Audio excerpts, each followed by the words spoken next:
കേന്ദ്ര ബജറ്റ് നാളെ അനുകൂലവും പ്രതികൂലവുമായ ഘടകങ്ങൾക്കിടെ അരുൺ ജെയ്റ്റ്ലി അവതരിപ്പിക്കുന്ന മൂന്നാം ബജറ്റിൽ കാർഷിക മേഖല, ദാരിദ്ര്യ നിർമ്മാർജ്ജനം, യുവാക്കൾക്ക് തൊഴിൽ എന്നിവയ്ക്കായിരിക്കും ഊന്നൽ.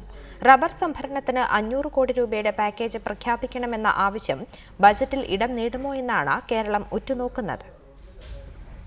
സമ്പദ് വ്യവസ്ഥയുടെ വളർച്ച, എണ്ണവിലയിടിവ്, സംസ്ഥാന നിയമസഭാ തെരഞ്ഞെടുപ്പുകളിൽ വലിയ പ്രതീക്ഷ വയ്ക്കാനാകാത്ത രാഷ്ട്രീയ സാഹചര്യം, ഇത്രയും അനുകൂല ഘടകങ്ങൾക്കിടെ മൂന്നാം പൊതുബജറ്റ് അവതരിപ്പിക്കുമ്പോൾ ധനമന്ത്രി അരുൺ ജെയ്റ്റ്ലിക്ക് മുന്നിലുള്ള വെല്ലുവിളികളും കുറവല്ല.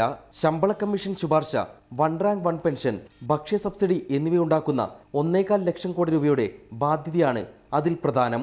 3 വർഷത്തേക്കുള്ള വികസന പദ്ധതികളുടെ അടിത്തറ പാകുമെന്ന് പ്രതീക്ഷിക്കപ്പെടുന്ന ബജറ്റിലെ പ്രധാന പ്രഖ്യാപനങ്ങൾ ഇവയാകാം.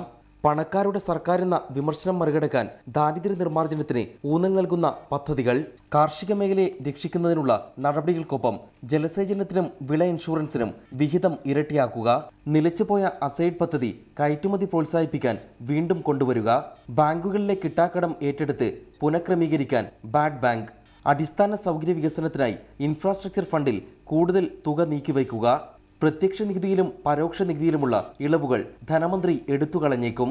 എന്നാൽ കോർപ്പറേറ്റ് നികുതി 25% കുറയ്ക്കുന്നതിന്റെ ആദ്യഘട്ട നടപടിയുണ്ടാകും.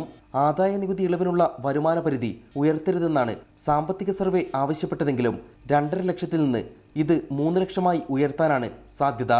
അതേസമയം ബജറ്റിൽ കേരളം ഉറ്റുനോക്കുന്ന റബ്ബർ സംഭരണ പാക്കേജ് ഇടം നേടുമെന്ന് ഉറപ്പില്ല. റിപ്പോർട്ടർ, ദില്ലി.